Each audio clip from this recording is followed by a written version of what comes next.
campanha, eleição não se faz sem estrutura. Aí tem muita gente que às vezes pergunta, mas o Bolsonaro em 2018 não tinha tempo de TV, mas teve a facada. Não tem nada a ver. A progressão, a biografia de Bolsonaro é muito diferente de todos os candidatos. Então não dá para comparar com ninguém a questão do Bolsonaro. Agora, hoje existe sim somente 2 candidatos definidos para o segundo turno. Eles são Flávio Bolsonaro e Lula Biden da Silva. O restante, a gente vai falar depois, eles ainda vão passar por suas convenções, assim como o PL, assim como o PT, todos eles vão fazer as convenções. E assim que fizer a convenção partidária nacional, você vai ver aí saltando na sua tela incontáveis pré-candidatos a deputado estadual, a deputado federal, Senado, governo, e só vai se falar de política no Brasil. Mas isso ajusta o quê? Ajusta as bases das campanhas. Como se funciona? Uma hora que as convenções estiverem definidas, os apoios, as coligações, tudo tiver definido, os pré-candidatos terão que colocar a sua cara nas redes sociais, nos veículos de comunicação e começar a falar as suas ideias. Não pode pedir voto, mas vai começar a falar as ideias e isso vai impactar nas campanhas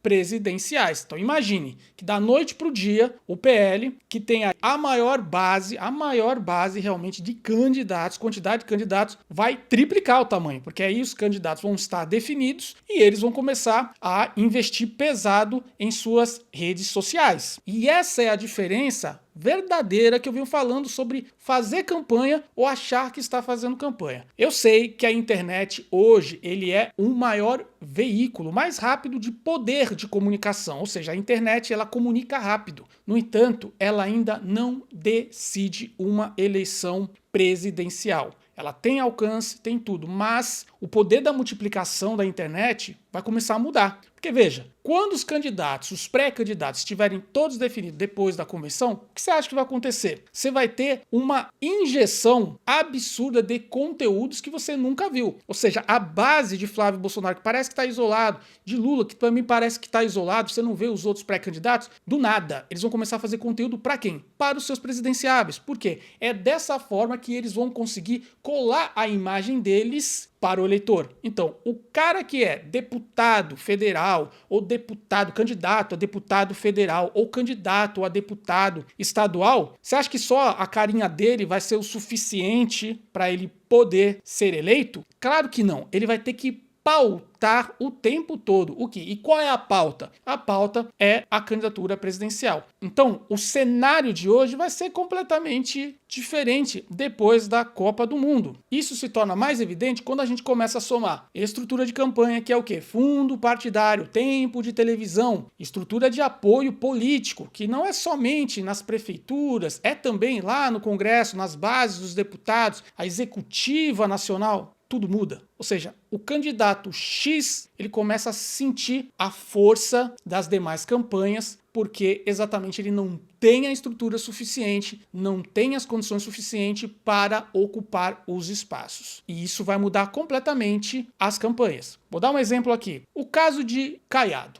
por exemplo. Caiado era governador do estado de Goiás e agora é pré-candidato a presidente da República. O que vai acontecer? Será que ele terá palanque em São Paulo? Ué, o PSD fala do Kassab, libera os palanques, não é isso que ele diz? Será que em São Paulo ele vai ter palanque? Não vai ter palanque, porque Tarcísio vai apoiar, obviamente, Flávio Bolsonaro. Então não tem palanque, não tem palanque. E isso vai se repetir em inúmeros estados. Agora, imagine você, se Caiado, que foi governador do estado de Goiás, que tem a máquina na mão ainda até o final das eleições, que tem estrutura, setores de mídia, que tem o partido que tem prefeituras em muitos municípios do Brasil, vai ficar atrás de candidatos que não têm essa estrutura? A internet ainda não consegue fazer isso. Ela gera uma falsa aparência, uma falsa expectativa. E eu te provo mais. Por exemplo, existem os boots. Você percebe aí que tem candidato que usa muito boot. O que é boot? É um robozinho. Como a gente percebe? Aqui mesmo no canal, às vezes eu vejo candidato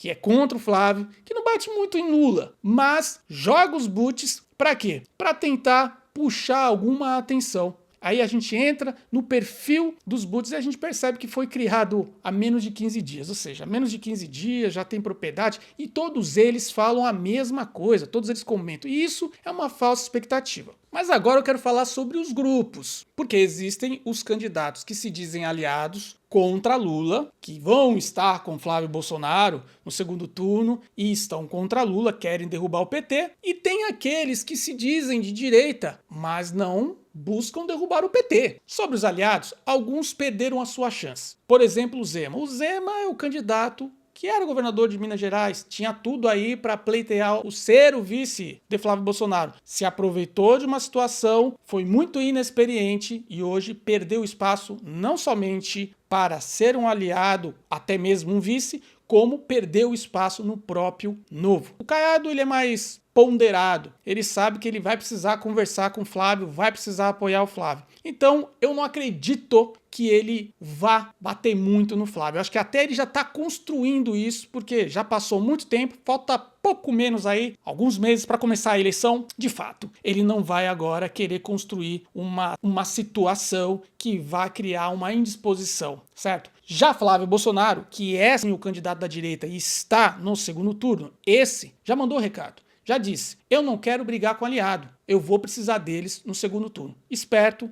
ele sabe o que faz, é ponderado. Agora os candidatos de centro e esquerda. Bom, esquerda mesmo, a gente tem lá o Lula. Mas tem um partidinho aí de centro e esquerda que se diz de direita. E se você for fazer um cálculo nas redes ou pedir para a inteligência artificial procurar a quantidade ou mensurar a quantidade de citações contra Flávio e contra Lula, você vai perceber que Flávio Bolsonaro tem 2 vezes mais citações negativas desse candidato do que Lula. E o que isso significa? Significa que a falsa direita está utilizando a narrativa de que é de direita, mas está a serviço do PT. E você percebeu que eu não citei nome, porque a gente não deve citar nunca o nome da insignificância. Mas existe um outro impacto que vai acontecer, que é o da população, que é o do eleitorado. Vai ficar mais claro. Com a falta do poder de compra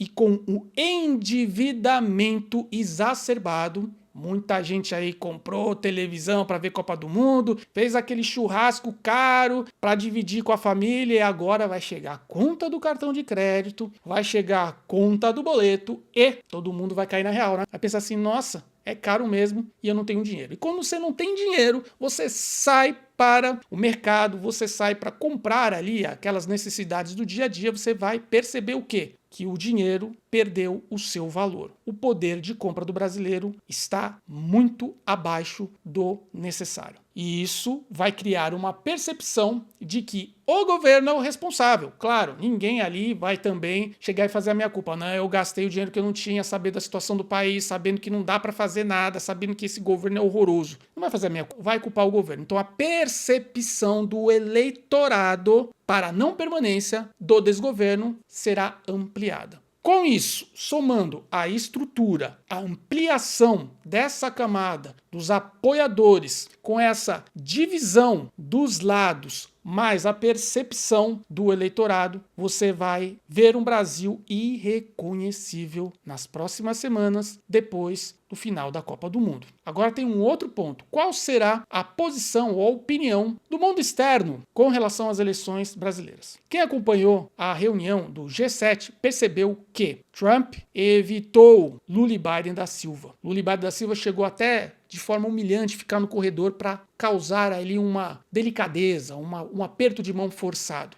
Mas ao entrar na reunião, o que Trump disse? Onde eu sento? Eu sou o chefe da reunião. Logo após a reunião, Trump, numa conferência, disse que a política brasileira está perigosa e citou o caso de Eduardo Bolsonaro. O que você acha disso? Você acha mesmo que Trump só vai observar ou o Brasil é muito importante para os Estados Unidos? Ou você acha que o americano só pensa em si mesmo? Eu vou dar a minha opinião. Sim, os Estados Unidos da América, o americano acredita o que importa é o seu país. Justo. No entanto, na situação em que vivemos, do mundo findável, dos poucos recursos, dos insumos cada vez mais limitados e com o avanço populacional, se Trump quer de fato fazer um único grupo no hemisfério, não há chance melhor do que declarar apoio de fato a Flávio Bolsonaro. Ele já fez isso, mas é claro que dentro da diplomacia internacional é muito raro um presidente pedir voto. Mas imagine você se Trump dissesse: o Brasil tem uma grande oportunidade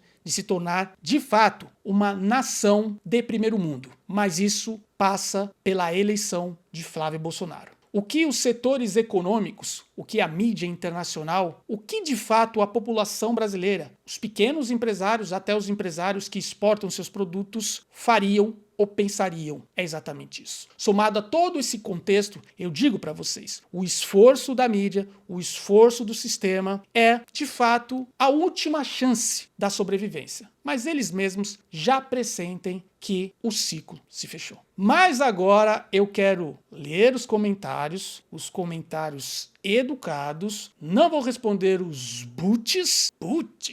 Quero saber de onde você está vendo esse vídeo. Se você não curtiu, curta, comente, compartilhe. Isso é muito importante para a gente levar essa mensagem para o maior número de pessoas. E se você não é inscrito no canal, me ajuda. Se inscreva no canal e ative o sino de notificação. Beleza? Que Deus abençoe a sua vida, proteja as pessoas que você ama. Que Deus salve e abençoe o nosso amado Brasil.